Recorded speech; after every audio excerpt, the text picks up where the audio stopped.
deveriam então eles terem voltado para agradecer o Senhor.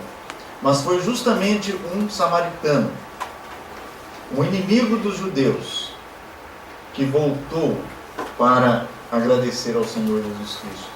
Agora é interessante porque a Bíblia nos dá essa informação, e não é por qualquer motivo. Agora, por que será que o Espírito Santo inspirou Lucas a escrever isso? Não teria sido mais bonito se tivesse deixado quieto? Apenas falou, um deles voltou. Não tivesse citado que ele era samaritano. Em outra ocasião, quando o Senhor Jesus Cristo conversava em um dos seus sermões, ele falou aos judeus acerca de alguns acontecimentos do passado. Ele disse, olha, na época de Elias, havia muitas viúvas em Israel, mas foi uma gentia a quem o Senhor o mandou para que fosse sustentar. Na época de Eliseu, havia inúmeros leprosos em Israel, mas foi um estrangeiro que foi curado pelo homem de Deus. E aqueles homens ficaram extremamente furiosos.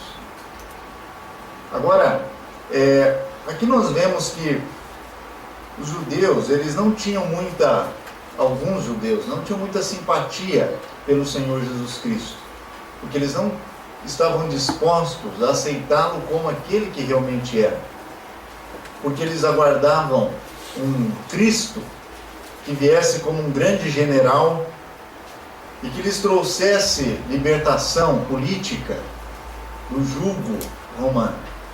E quando eles perceberam que aquele que se apresentava como Messias era um simples carpinteiro, era um rapaz humilde,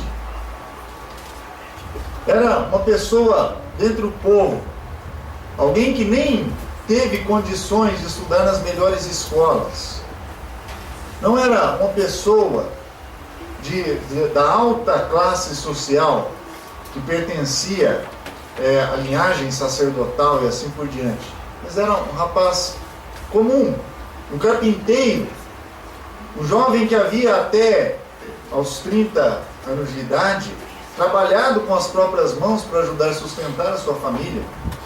E agora ele começa a pregar, e as pessoas começam a reconhecê-lo como Messias, e muitos judeus, principalmente a elite religiosa, o desprezavam. E não apenas a elite, mas alguns, mesmo dentre o povo, também, talvez até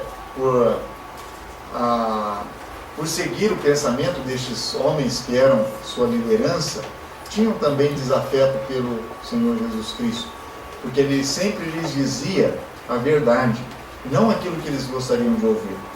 Nós podemos lembrar, por exemplo, quando, depois de ter multiplicado pães e peixes, uma multidão enorme de pessoas resolveu que iria seguir. Quem não quer comer pão e peixe de graça? E começaram a seguir o Senhor Jesus, até que ele se levantou no meio do templo e mostrou para aquelas pessoas que eles deveriam buscar não a comida perecível, mas deveriam ver nele o pão que desceu do céu e que poderia salvar as suas almas.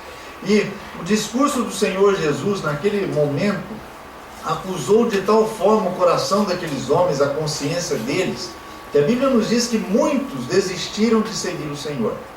Muitos dos seus discípulos lhe voltaram as costas.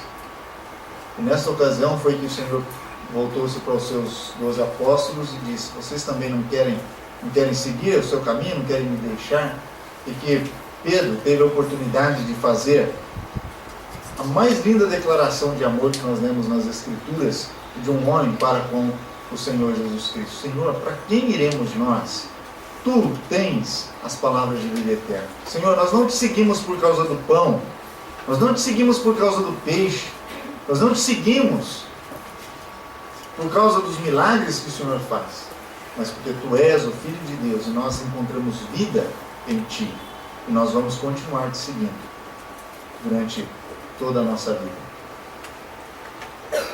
Apenas um samaritano voltou para dar glórias a Deus. Pode ser que aqueles outros 9 tivessem pensado até, nós vamos até lá e depois nós voltamos. O dia que encontrarmos com ele, com o Senhor Jesus, com o Mestre, nós falamos, né? Nós vamos lá, damos testemunho conforme ele nos diz, e quando nós nos encontrarmos com ele em uma outra ocasião, nós podemos agradecer. Agora, este samaritano, ele compreendeu de tal forma o poder que se realizara na sua vida, que ele não podia esperar até o outro dia.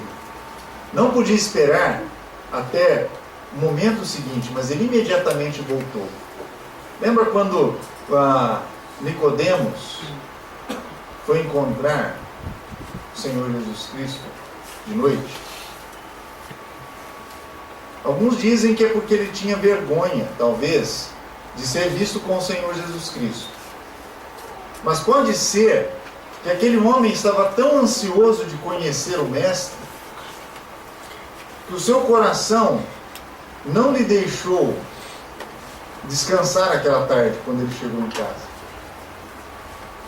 Talvez até sem poder pegar no sono, ele levantou-se e foi encontrar com o Senhor Jesus naquela noite mesmo. Não sabemos quanto tempo durou aquele encontro com o Senhor Jesus, mas foi o tempo suficiente para que ele pudesse compreender a missão do Senhor Jesus e aceitá-lo como Salvador. Este homem também, parece que ele não podia esperar até o dia seguinte para encontrar o Senhor Jesus, para lhe falar do milagre que lhe acontecera. Mas ele era um samaritano. Samaritano também era aquele homem que prestou socorro a um viajante que descia de Jerusalém para Gaza e que foi pego por assaltantes que roubaram tudo que ele tinha, lhe deram uma surra e o deixaram quase morto na beira do caminho. Passou um sacerdote, passou um levita, e foi justamente um samaritano que teve compaixão daquele homem, embora fosse ele judeu, o homem assaltado fosse um judeu e ele fosse um samaritano, portanto um inimigo. Mesmo que ele estivesse tão ocupado, porque a Bíblia nos diz que ele seguia o seu caminho, provavelmente ele ia a negócios, e ele interrompeu a sua viagem, interrompeu os seus negócios para socorrer aquele pobre homem necessitado. O samaritano também. E foi este que voltou para render graças ao Senhor Jesus Cristo. No verso seguinte, o Senhor Jesus diz: não foram 10 os que foram limpos? Onde estão os 9? Não houve quem voltasse para dar glória a Deus, senão este estrangeiro? Ele dirigiu as seguintes palavras: levanta-te e vai, a tua fé te salvou. Os outros 9 homens tiveram o privilégio de ser curados da sua doença, mas apenas este aqui foi salvo e estava agora preparado para a eternidade. Os outros 9 continuaram o seu caminho. Alguns voltaram para a família, outros voltaram para o seu trabalho, outros voltaram para os seus pais, assim por diante, mas este voltou para o Senhor Jesus Cristo. A vida daqueles outros 9 continuou normal. Não sabemos, mas pode ser que até o fim das suas vidas, eles jamais encontraram nova oportunidade para agradecer o Senhor Jesus, para voltar para o Senhor Jesus. E pode ser também que hoje as suas almas estão no inferno, porque embora eles tenham recebido uma cura física, eles não foram curados espiritualmente, como este homem.